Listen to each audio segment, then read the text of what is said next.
Hello students, इस lecture में हम बात करेंगे इक्वेशन ऑफ सर्कल के इक्वेशन के अगले फॉर्म की। ठीक है बच्चों, पिछले लेक्चर में हमने देखा था कि एक सर्कल का equation, general form of equation of circle देखा था, उसका सेंटर और रेडियस कैसे निकालते हैं वो भी हमने देख लिया था बच्चों। अब इस लेक्चर में हम क्या करेंगे, तो देखिए equation of circle with diametric end z1 and z2। बच्चों इसमें हम क्या करेंगे कि कोई सर्कल है, ठीक है, कोई सर्कल है जिसका डायमेट्रिक एंड है z1 और z2, जिसका डायमेट्रिक एंड है z1 और z2। ठीक है बच्चों, इस सर्कल का इक्वेशन लिखना है। ठीक है बच्चों, इस सर्कल का इक्वेशन लिखना है। तो देखिए बच्चों, equation of circle, equation of circle, equation of circle is the locus of a moving point, is the locus of a moving point, is the locus of a moving point z which moves such that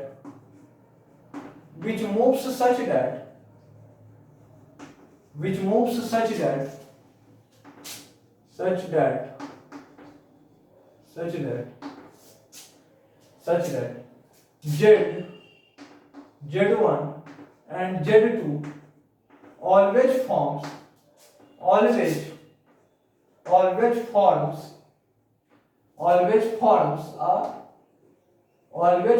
a right angle triangle, always forms a right angle triangle, always forms a right angle triangle। ठीक है बच्चों,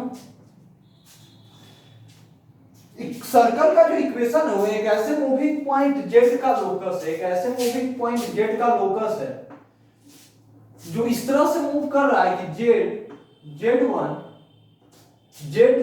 और z2 हमेशा ही एक right angle triangle form करेगा। z1 और z2 हमेशा ही एक राइट एंगल ट्रायंगल फॉर्म करेगा। z पॉइंट का नाम मैंने दे दिया p। ठीक है बच्चों, तो ये p पॉइंट इस तरह से मूव करेगा कि PAB हमेशा ही एक राइट एंगल ट्रायंगल होगा। ठीक है बच्चों, इसका मतलब हमेशा ये P और PB के बीच का एंगल हमेशा कितना होगा, 90 डिग्री। हमेशा इस P और PB के बीच का एंगल कितना होगा, 90 डिग्री। दैट इज हमेशा इस z और z1 को ज्वाइन करने वाले लाइन सेगमेंट और z और z2 को ज्वाइन करने वाले लाइन सेगमेंट के बीच का एंगल कितना होगा, 90 डिग्री। बच्चों तो चलिए इसी चीज को हम मैथमेटिकल फॉर्म में लिखते हैं। तो इन दोनों सेगमेंट के बीच का एंगल कितना हो जाएगा, argument of z minus z1 upon z minus z2 is equals to plus minus pi by 2, is equals to plus minus pi by 2। समझ में आ रहा है बच्चों, इस हमेशा ये एक राइट एंगल ट्रायंगल फॉर्म करेगा और इसके बीच का एंगल हमेशा ही 90 डिग्री होगा बच्चों।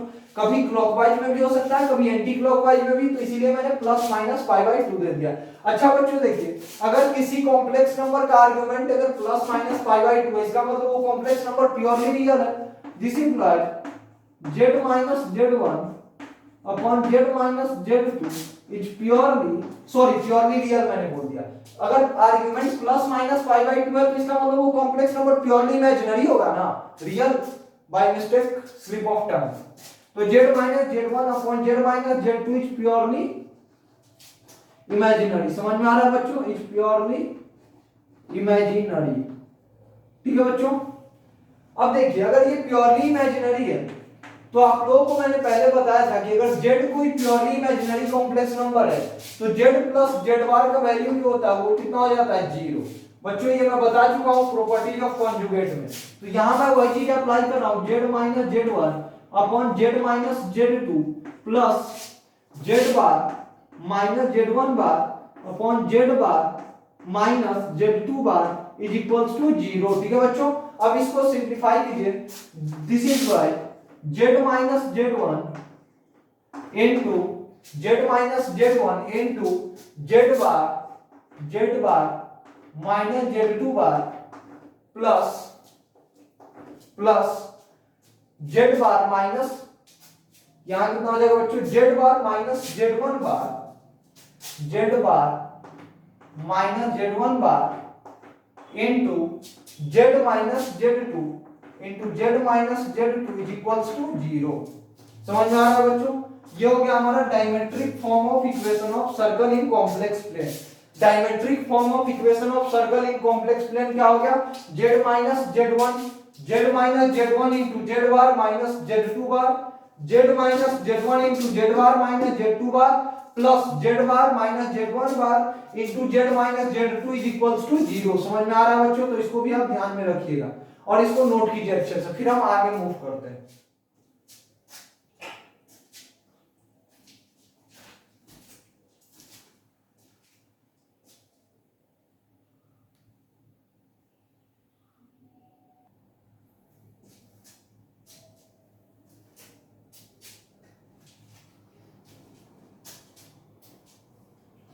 बच्चों हम देखेंगे equation of circle which passes through three non collinear points z1 z2 और z3। बच्चों जब सेंटर और रेडियस दिया होगा तब कैसे इक्वेशन लिखेंगे समझ चुके हैं। इक्वेशन दे दे तब उसका सेंटर रेडियस कैसे निकालेंगे सीख चुके हैं। डायमेट्रिक एंड दे दे तब सर्कल का इक्वेशन कैसे लिखेंगे ये सीख चुके हैं। अब हम देखेंगे कि अगर सर्कल पे तीन पॉइंट दे दे, ठीक है, एक सर्कल पे तीन नॉन कोलिनियर पॉइंट दे दे तब हम उसका इक्वेशन कैसे लिखते हैं। ठीक है बच्चों, जैसे मान लीजिए एक सर्कल है जिस पे तीन पॉइंट दे दिया z1 z2 z3। ठीक है बच्चों, z1 z2 z3 समझ में आ रहा है ना? हमारे क्या दे दिया सर्कल पे तीन पॉइंट z1 z2 z3। अब बच्चों सर्कल का इक्वेशन क्या होगा? तो देखिएगा equation of circle, equation of circle is the equation of circle is the locus of a moving point, is the locus of a moving point which moves such that बच्चों यहां लिखिएगा locus of a moving point, sorry chalk बदल देता हूं, white chalk. तो equation of circle is the locus of a moving point z which moves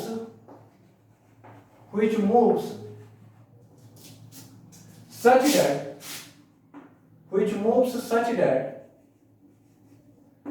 that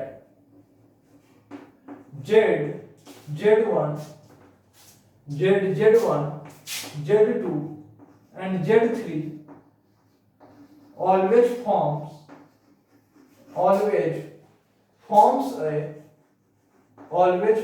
a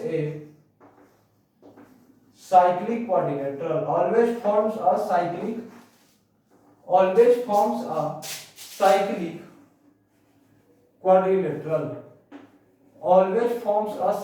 quadrilateral। ठीक है बच्चों, देखिए क्या कह रहा है कि सर्कल का जो इक्वेशन है वो एक ऐसे मूविंग पॉइंट का लोकस है जो इस तरह से मूव कर रहा है कि z1 z2 एंड z3 एक साइक्लिक क्वाड्रिलेटरल बनाएगा हमेशा। सर्कल का इक्वेशन क्या है? एक ऐसे मूविंग पॉइंट का लोकस है जो इस तरह से मूव करेगा कि z1 z2 और z3 हमेशा एक साइक्लिक क्वाड्रिलेटरल बनाए। साइक्लिक क्वाड्रिलेटरल का मतलब एक ऐसा क्वाड्रिलेटरल जिसके ऑपोजिट एंगल्स का सम कितना हो जाए? जिसके ऑपोजिट एंगल्स का सम हो जाए पाई। जिसके ऑपोजिट एंगल्स का सम कितना हो जाए बच्चों? पाई। समझ में आ रहा है? अब देखिए बच्चों, तो जब ध्यान से देखेंगे तो सर्कल का इक्वेशन हम क्या लिखेंगे? देखिए ये एंगल प्लस ये एंगल किसके इक्वल लिखेंगे? पाई के इक्वल। ये एंगल प्लस ये एंगल किसके इक्वल लिखेंगे बच्चों? पाई के इक्वल। तो देखिए क्या हो जाएगा? Argument of z minus z3, sorry, argument of z2 minus z3 upon z minus z3 plus argument of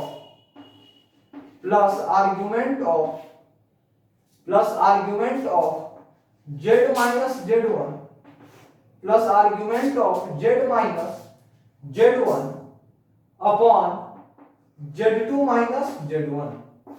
समझ में आ रहा है? इज इक्वल्स टू कितना हो जाएगा बच्चों? पाई। इज इक्वल्स टू पाई। समझ में आ रहा है बच्चों? अब देखिए यहां से Z2 minus Z3 upon Z minus Z3 argument of, देखिए एक प्रॉपर्टी तो आप लोगों को पता होगा, argument of Z1 plus argument of Z2 is equals to argument of Z1 into Z2। तो ये दोनों मल्टीप्लाई हो जाएंगे, Z minus Z1 into Z2 minus Z1। समझ में आ रहा है बच्चों? इज इक्वल्स टू पाई।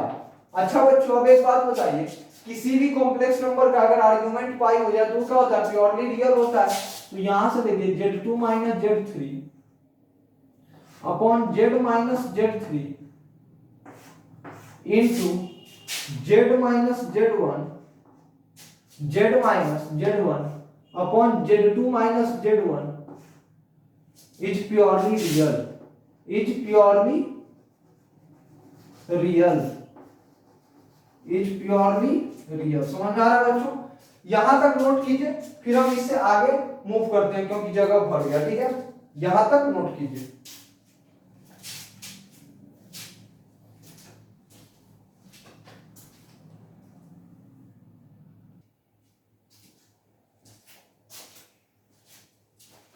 तो बच्चों हमारे पास क्या आ गया कि ये वाला जो एक्सप्रेशन है ये प्योरली रियल है। जब प्योरली रियल है तो ये और इसका कॉन्जुगेट दोनों इक्वल होगा। तो यहां से हम क्या लिख सकते हैं? Z2 minus Z3 upon Z minus Z3 into Z minus Z1 upon Z2 minus Z1 equals to Z2 bar minus Z3 bar upon Z bar minus Z3 bar into Z bar minus Z1 bar upon Z2 bar minus Z1 bar. बच्चों एक और बात, ये हो गया आपका required equation. ठीक है बच्चों, 3 नॉन कोलिनियर पॉइंट से पास होने वाले सर्कल का इक्वेशन। समझ में आ रहा है बच्चों? अच्छा अब देखिए इन फॉर्म्स को आप रटिएगा मत। ठीक है, पहला जनरल फॉर्म तो ठीक है याद रखना है, इसको रटना नहीं है। समझ में आ रहा है ना? देखिए जब आपको दिख जाए कि अच्छा ये 3 पॉइंट है तो आप बेसिक से चलना स्टार्ट करेंगे। अगर आपको 3 पॉइंट जब भी दे दे तो आप चौथा पॉइंट एक वेरिएबल पॉइंट Z ले लीजिएगा और फिर ये वाला साइक्लिक क्वाड्रिलेटरल वाला फंडा अप्लाई करके इक्वेशन को निकालिएगा। ऐसा नहीं कि रट लीजिएगा, क्योंकि रटे रहिएगा तो हमेशा इधर उधर में आप घूम के रह जाइएगा। समझ में आ रहा है ना बच्चों? तो हमेशा, क्योंकि ये चीजें याद रखना मुश्किल है, ये इतना जो बड़ा फॉर्म है इसको आप चाहिए कि रट्टा मार के 2 साल तक याद रखें, नहीं हो पाएगा। ठीक है, तो आप कॉन्सेप्ट को ध्यान में रखिए एकदम टू दी कॉन्सेप्ट। बच्चों इधर मैंने प्रॉपर्टीज ऑफ मॉडुलस के बाद क्वेश्चंस नहीं लिए हैं, लेकिन एक बार अब लगभग एक क्लास में और एक और क्लास इसके बाद लगेगा जिसमें हमारा कॉम्प्लेक्स नंबर का सारा पूरा थ्योरी पार्ट खत्म हो जाएगा। फिर हम प्रॉब्लम्स का सेशन ही लेंगे, सिर्फ मैट्रिसेज हमारा चलता रहेगा, मैट्रिसेज इंडिटरमिनेंट, और 10-10 रोज 8-10 प्रॉब्लम्स हम कॉम्प्लेक्स नंबर का लेंगे और फिर आपको होमवर्क भी मिलेगा कॉम्प्लेक्स नंबर में। ठीक है ना? तो इसको लिख चुके हैं, अब हम आगे मूव करते हैं। ठीक है,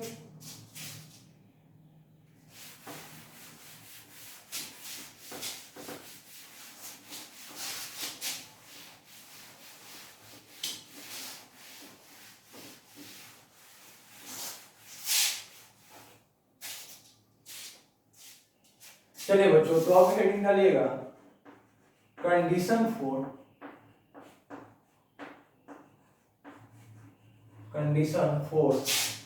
4 पॉइंट्स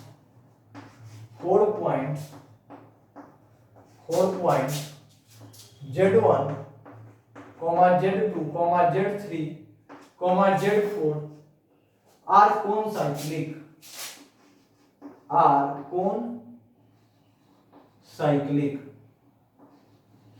आर कौन साइक्लिक, क्यों बच्चों?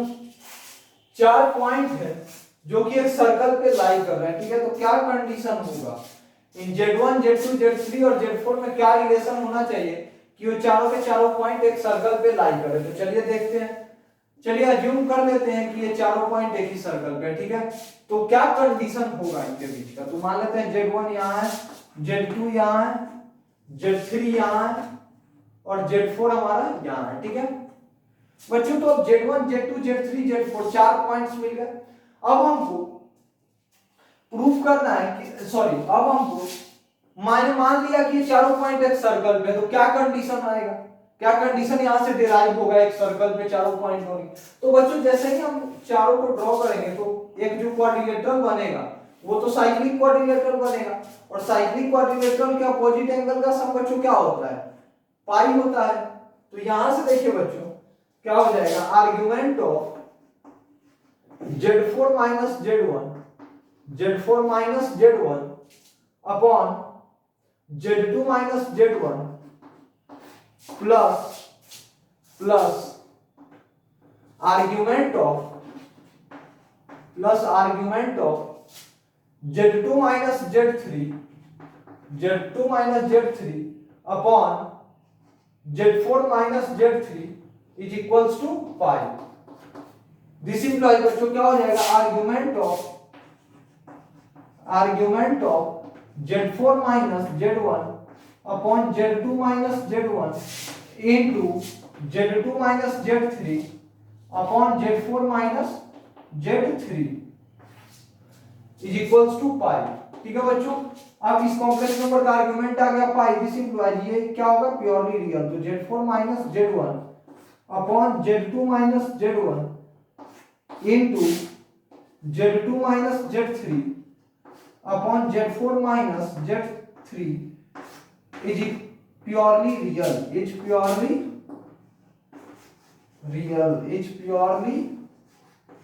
रियल। देखिए बच्चों, तो चार पॉइंट Z1 Z2 Z3 और Z4 के एक ही सर्कल पे होने का क्या कंडीशन है, एक ही सर्कल पर होने का क्या कंडीशन है।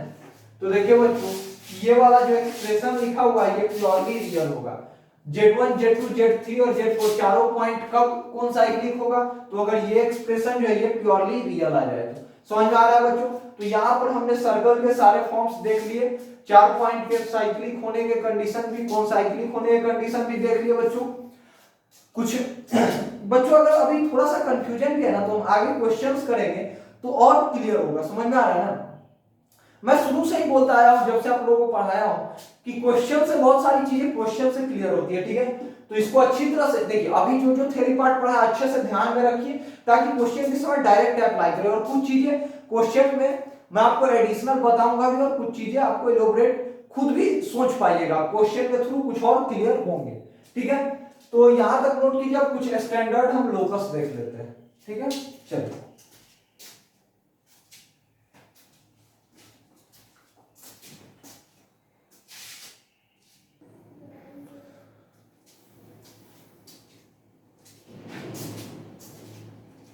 बच्चों, हम बात करेंगे कुछ स्टैंडर्ड लोकस के बारे में, ठीक है। तो सबसे पहले देख लीजिए इन जनरल बात कि Z पॉइंट हमने लिया है, P of Z is a variable point. Z point जो है सो वेरिएबल है जिसका नाम मैंने P दे दिया, और Z1 और Z2 दो फिक्स पॉइंट है जिसका नाम A और B दे दिया, ठीक है, आर्गन वेक्टर। अब देखिए सबसे पहला हमारा इक्वेशन दिया है, सबसे पहला हमारे पास इक्वेशन है mod of Z1 minus mod of Z minus Z2। mod सबसे पहला इक्वेशन क्या है, mod of Z minus Z1 is equals to mod of Z minus Z2। इसका क्या मीनिंग हुआ कि ये जो वेरिएबल पॉइंट Z है, ये जो वेरिएबल पॉइंट Z है, इसका Z1 और Z2 से जो डिस्टेंस है वो हमेशा इक्वल है, ठीक है। Z जो है वेरिएबल पॉइंट है, ठीक है, जिसका Z1 से जो डिस्टेंस है और Z2 से जो डिस्टेंस है वो हमेशा इक्वल है। तो बच्चों देखिए ये Z का Z1 से डिस्टेंस लिखा हुआ है और ये Z का Z2 से, तो Z का Z1 से और Z का Z2 से हमेशा डिस्टेंस इक्वल है। इसका मतलब Z का लोकस क्या होगा बच्चों, तो Z का लोकस क्या हो जाएगा, इसका मतलब Z का जो लोकस होगा वो Z1 और Z2 लाइन सेगमेंट का परपेंडिकुलर बाइसेक्टर होगा, क्योंकि परपेंडिकुलर बाइसेक्टर से ही तो बच्चों हमेशा डिस्टेंस सेम होता है। तो ये जो वेरिएबल पॉइंट Z है उसका लोकस क्या हो जाएगा, perpendicular bisector of line segment joining Z1 and Z2, क्योंकि इन दोनों के ज्वाइन करने वाले लाइन सेगमेंट का परपेंडिकुलर बाइसेक्टर अगर लोकस नहीं हुआ तो ये दोनों डिस्टेंस हमेशा इक्वल नहीं होंगे, ये दोनों के दोनों डिस्टेंस हमेशा तभी इक्वल होंगे जब z का लोकस परपेंडिकुलर बाइसेक्टर हो जाए। ठीक है बच्चों। अब दूसरा जो है हमारा दूसरा इक्वेशन कह रहा है mod of z minus z1 plus mod of z minus z2 is equals to mod of z1 minus z2। देखिए बच्चों जरा ध्यान से कि z का नाम क्या दिया गया p, ठीक है, और z1 का नाम a, तो z से z1 के बीच का जो डिस्टेंस है उसको मैंने नाम दे दिया pa, ap डिस्टेंस, ठीक है। अच्छा z का z2 से जो डिस्टेंस है उसका नाम दे दिया pb, और z1 z2 के बीच के डिस्टेंस को ab डिस्टेंस, ठीक है। तो pa प्लस pb ab के इक्वल कब होगा? तो बच्चों मैंने पहले भी थोड़ा बहुत चर्चा किया था और अब भी देखिए pa प्लस pb, हमारा a पॉइंट कौन सा है? ये वाला, और b कौन सा है? ये, ठीक है।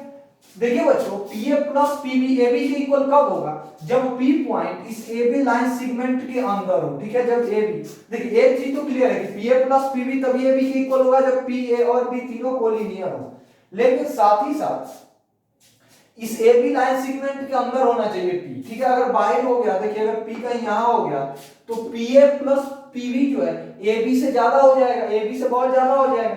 PA प्लस PB AB के इक्वल तभी आएगा जब P पॉइंट जो इस लाइन सेगमेंट AB के अंदर हो, ठीक है। और कोलिनियर तो होगा ही होगा, वो तो ऑब्वियस सी बात है, वो तो आप अंडरस्टूड होंगे, ठीक है। इसको नोट कीजिए, फिर आगे बढ़ते हैं।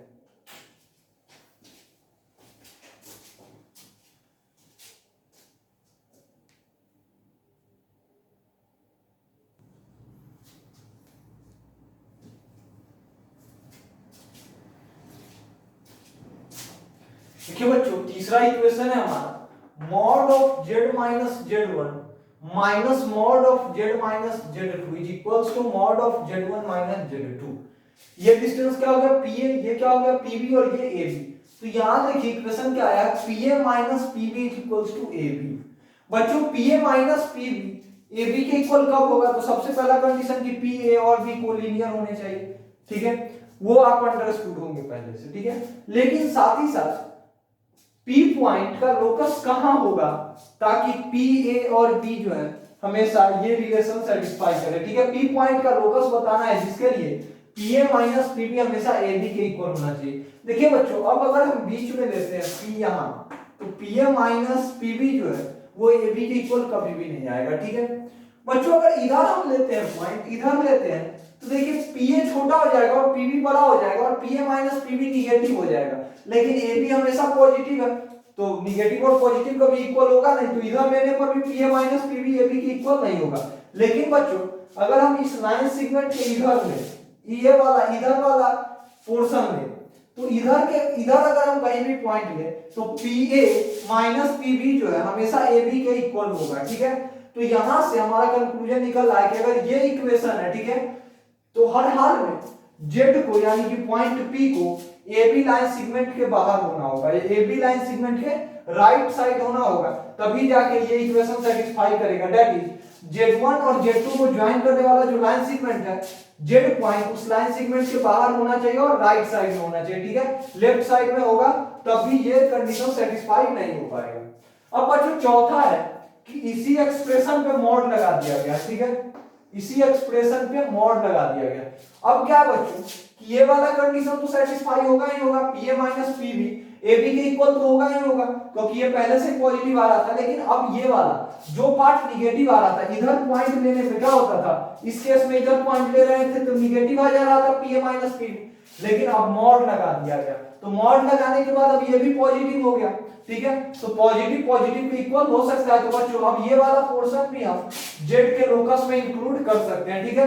तो अब Z का लोकस ये रे और ये रे दोनों हो जाएगा, समझ में आ रहा है। तो जो लोकस ऑफ Z दे रहे सोन इन द फिगर में जो दोनों रे है, अब P पॉइंट का लोकस ये दोनों ही हो जाएगा, ठीक है। मॉड के आने से ये वाला रे भी लोकस में इंक्लूड हो जाएगा, P पॉइंट के लोकस में इंक्लूड हो जाएगा। इन दोनों को नोट कीजिए, फिर हम आगे मूव करते हैं।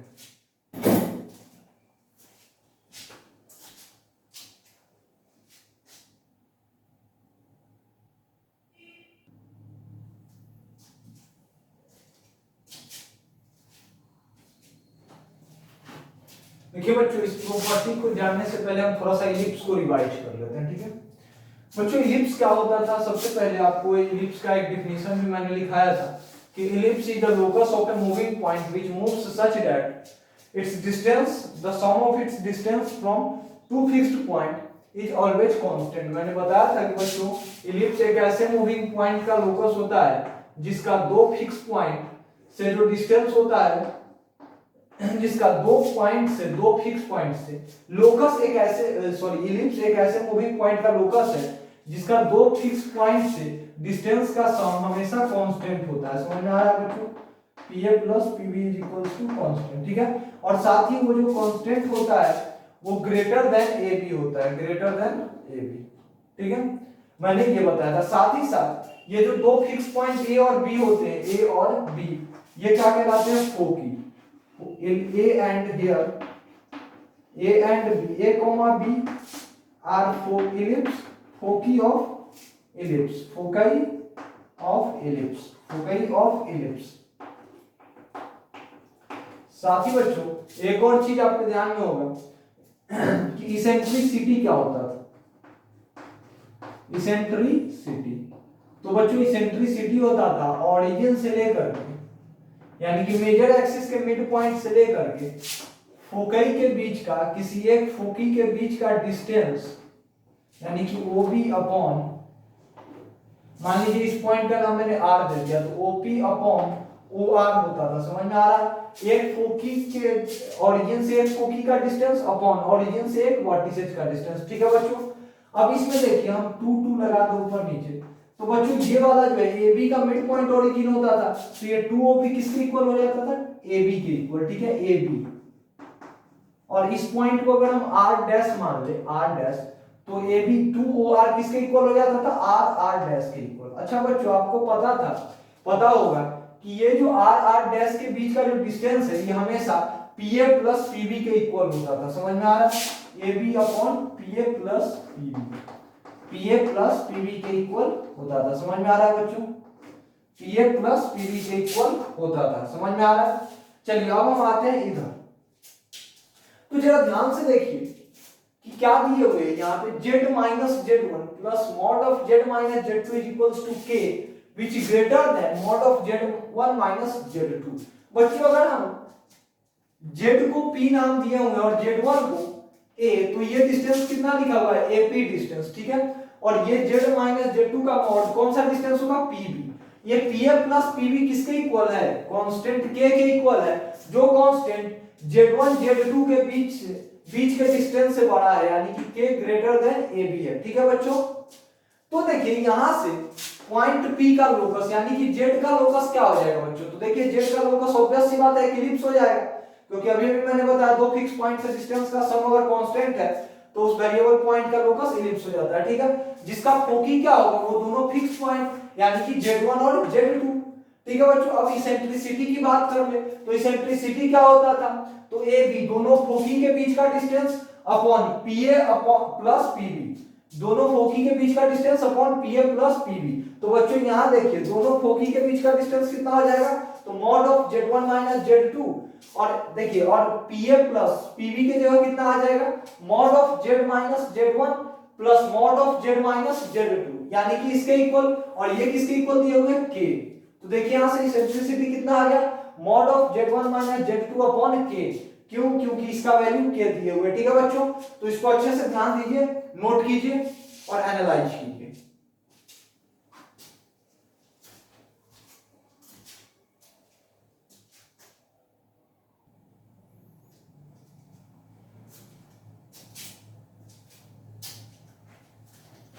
बच्चों हम थोड़ा सा इस प्रॉपर्टी को देखने से पहले थोड़ा सा हाइपरबोला को एक बार मैं याद दिला देता हूं बच्चों कि हाइपरबोला क्या होता था। तो वो एक ऐसे मूविंग पॉइंट का लोकस होता था जिसका दो हाइपरबोला एक ऐसे मूविंग पॉइंट का लोकस होता था जिसका दो फिक्स्ड पॉइंट से डिस्टेंस का डिफरेंस का एब्सोल्यूट वैल्यू जो होता था कांस्टेंट होता था। मान लीजिए अगर कोई a और b, ठीक है, a b दो फिक्स पॉइंट है, ठीक है, तो P से लेके तो यहाँ mod of PA minus PB जो होता था, mod of PA minus PB वो हमेशा कांस्टेंट होता था, वो हमेशा कांस्टेंट होता था और छोटा होता था AB से। समझ में आ रहा है बच्चों?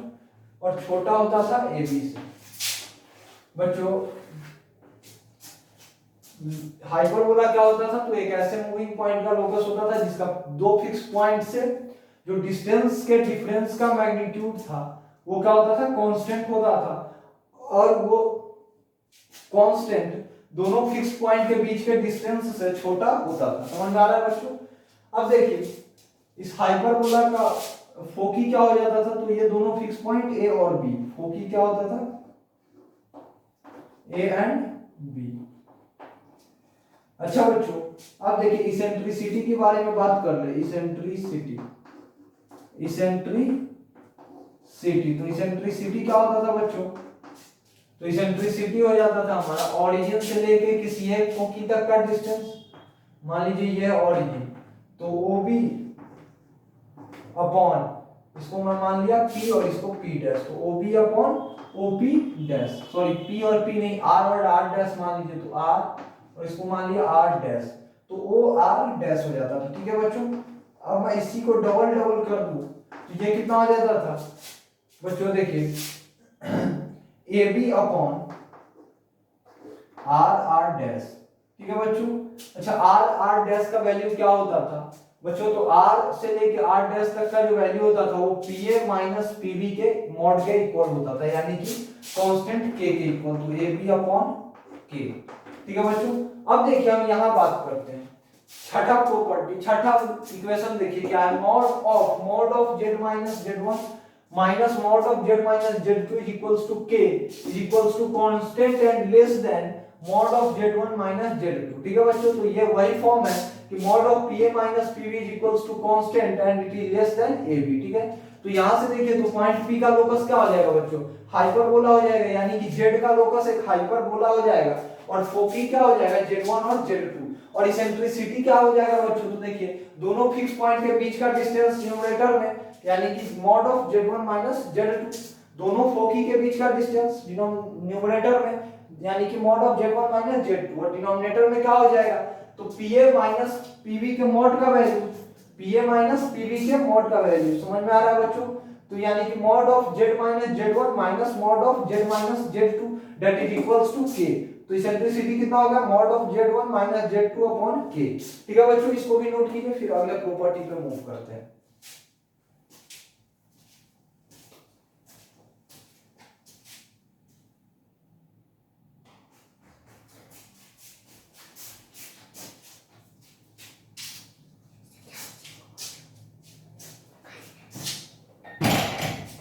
देखिए बच्चों अगला जो इक्वेशन है क्या दिए हुए है, mod of z minus z1 का whole square plus mod of z minus z2 का whole square is equals to mod of z1 minus z2 का होल स्क्वायर। ठीक है बच्चों? इसका मतलब ये क्या दिए हुए है, pa स्क्वायर, p पॉइंट से पॉइंट के बीच का डिस्टेंस का स्क्वायर, ये pb स्क्वायर और ये ab स्क्वायर। तो बच्चों यहां से देखिए क्या है, pa square plus pb square is equals to ab square. इसका मतलब p पॉइंट a पॉइंट और b पॉइंट मिलके एक राइट एंगल ट्रायंगल बना रहा है, तभी नहीं ये सेटिस्फाई हो रहा है पाइथागोरस थ्योरम, यानी कि PAP एक राइट एंगल ट्रायंगल है। इसका मतलब P पॉइंट का जो लोकस है वो एक सर्कल है जिसका डायमेट्रिक एंड A और B है। तो यहां से क्या कंक्लूजन निकल रहा है कि Z का जो लोकस है वो एक सर्कल है जिसका डायमेट्रिक एंड क्या है, Z1 और Z2। समझ में आ रहा है बच्चों? क्योंकि A Z1 है और B Z2, तो यहां से क्या है, Z का लोकस एक सर्कल है जिसका डायमेट्रिक एंड क्या है, Z1 और Z2। बच्चों अगला है दिया है mod of z1 minus z2 upon mod of z minus z1 upon mod of z minus z2 is equals to k that is not equals to 1। ठीक है बच्चों? तो इसका क्या मतलब हुआ, p पॉइंट से a पॉइंट के बीच का डिस्टेंस और p पॉइंट से b पॉइंट के बीच का डिस्टेंस का रेशियो क्या है, कांस्टेंट है, और वो कांस्टेंट 1 के इक्वल नहीं है। बच्चों मैंने आपको बताया था कि एक वेरिएबल पॉइंट का एक फिक्स्ड पॉइंट से डिस्टेंस और एक वेरिएबल पॉइंट का एक फिक्स पॉइंट से डिस्टेंस अपॉन एक वेरिएबल पॉइंट का दूसरे फिक्स पॉइंट से डिस्टेंस का रेशियो अगर कांस्टेंट है और वो कांस्टेंट 1 के इक्वल नहीं है, तो उस वेरिएबल पॉइंट का लोकस क्या हो जाएगा, सर्कल हो जाएगा। तो उसी चीज को यहां अप्लाई मैंने कर दिया, P/PB = k, that means locus of P is a circle. This implies क्या हो गया कि Z का लोकस यहां क्या होगा, एक सर्कल होगा। समझ में आ रहा है बच्चों? अब देखिए अगला क्या है, अगला property argument of z minus z1 upon z minus z2 is equals to alpha, जो कि अल्फा कांस्टेंट है, फिक्स है। समझ में आ रहा है बच्चों? तो देखिए यहां से लोकस z का क्या हो जाएगा, तो यहां से देखिए बच्चों z का जो लोकस होगा ना एक सर्कल का आर्क हो जाएगा। क्यों? क्योंकि देखिए यहां देखिए argument of z minus z1 upon z minus z2 का वैल्यू फिक्स अल्फा के इक्वल दिए हुए। इसका क्या मतलब है कि एक पॉइंट वेरिएबल z, ठीक है, जिसका दो फिक्स पॉइंट z1 और z2 से जो एंगल बन रहा है ना, जैसे देखिए एक वेरिएबल पॉइंट है z जिसका दो फिक्स पॉइंट से, जब z को z1 से ज्वाइन कीजिए, z को z2 से ज्वाइन कीजिए, ठीक है, तो दोनों सेगमेंट के बीच का एंगल हमेशा अल्फा आ रहा है, ठीक है। तो हमेशा अल्फा कब आएगा, जब वो इस सेगमेंट पे लाई करे, यानी कि सर्कल के आर्क को, ये जो सर्कल पूरा बनेगा तो पूरे सर्कल पे तो अल्फा एंगल नहीं बनाएगा, सिर्फ ये अपर वाले आर्क पे अल्फा एंगल बनाएगा, ठीक है। तो यहां z का लोकस क्या आ जाएगा, एक सर्कल का आर्क। देखिए बच्चों अब हमारा अगला प्रॉपर्टी है, सॉरी अगला इक्वेशन है argument of z minus z1 upon z minus z2 is equals two plus minus pi by 2 is equals two plus minus pi by 2, ठीक है बच्चों। तो अब z का लोकस क्या हो जाएगा, अब z का लोकस क्या हो जाएगा, तो बच्चों जरा ध्यान से देखिए क्या है, argument of z minus 1 upon z minus z is equals two plus minus pi by 2, यानी कि एक वेरिएबल पॉइंट है z, ठीक है, जिसका दो फिक्स पॉइंट z1 और z2 से, z को z1 और z2 से ज्वाइन करने पे इन दोनों सेगमेंट के बीच का एंगल हमेशा 90 डिग्री बन रहा है, ठीक है, चाहे z कहीं भी मूव करे, ठीक है बच्चों। z इस तरह से मूव कर रहा है कि z1 से ज्वाइन करने पर और z2 से ज्वाइन करने पे दोनों के सेगमेंट के बीच का एंगल हमेशा 90 डिग्री है। तो बच्चों z का लोकस क्या हो जाएगा, तो जो z का लोकस एक सर्कल ही हो जाएगा जिसका डायमेट्रिक एंड z1 और z2 हो जाएगा। तो here the locus of z, here the locus of z is a circle whose diametric end are z1 and z2, whose diametric end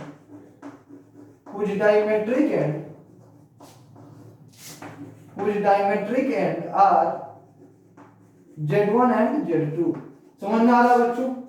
अब देखिए अगला है हमारा, अब अगला इक्वेशन है mod of z minus z1 upon mod of z minus z2, sorry argument में mod गलती से लिखा गया, argument of z minus z1 upon z minus z2 is equals to 0 और पाई, इज इक्वल्स टू 0 और पाई। बच्चों क्या है कि z minus argument of z minus z1 upon z minus z2 का वैल्यू कितना दिया है, 0 और पाई, तो z का लोकस बताना है। तो बच्चों देखिए यहां पे क्या दिया हुआ कि z एक वेरिएबल पॉइंट है जिसको z1 से ज्वाइन करने पे और z2 से ज्वाइन करने पे जो दो सेगमेंट बन रहा है ना, उन दोनों सेगमेंट के बीच का एंगल कितना हो रहा है, उन दोनों सेगमेंट के बीच का एंगल या तो 0 डिग्री हो रहा है या 180 डिग्री हो रहा है। इसका मतलब बच्चों 0 या 180 हो रहा है, इसका क्या मतलब है कि z हमेशा इसी लाइन पे होगा, यानी कि z का लोकस क्या हो जाएगा, z का लोकस हो जाएगा line passing through z1 and z2। तो here hence the locus of z, hence the locus of z is a straight line, is a straight line passing through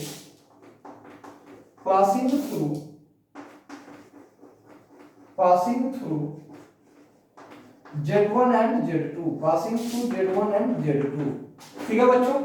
अब इसको नोट कीजिए, फिर आगे बढ़ते हैं।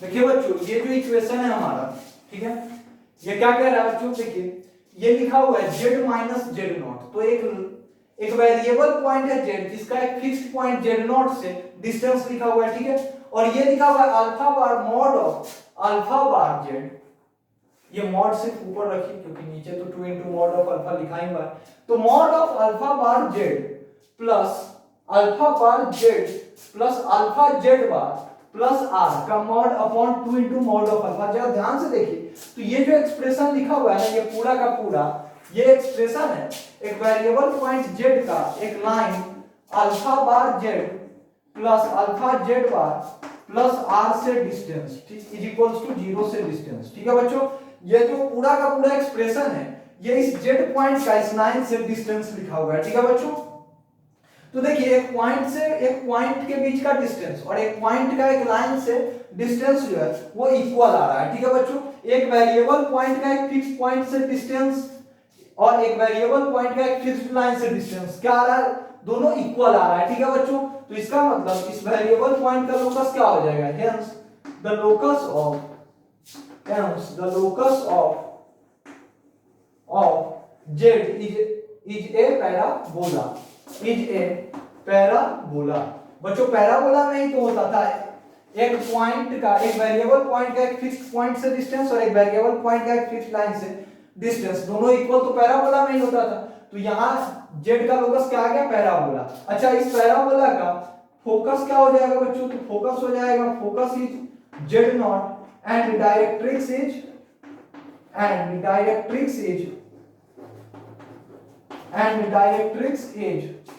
डायरेक्ट्रिक्स क्या हो जाएगा बच्चों, तो alpha bar Z plus alpha Z bar plus R is equals to 0। समझ में आ रहा है बच्चों, फिक्स लाइन डायरेक्ट्रिक्स हो जाएगा और फोकस फिक्स पॉइंट फोकस। समझ में आ रहा है बच्चों, तो यहां तक नोट कीजिए। अब एक क्लास और कॉम्प्लेक्स नंबर में लगेगा जिसमें हम डी मॉडल्स थ्योरम और क्यूब रूट्स ऑफ यूनिटी को डिस्कस करेंगे। उसके बाद कॉम्प्लेक्स नंबर हमारा खत्म हो जाएगा। ठीक है, उसके बाद क्वेश्चंस का सेशन हम स्टार्ट करेंगे।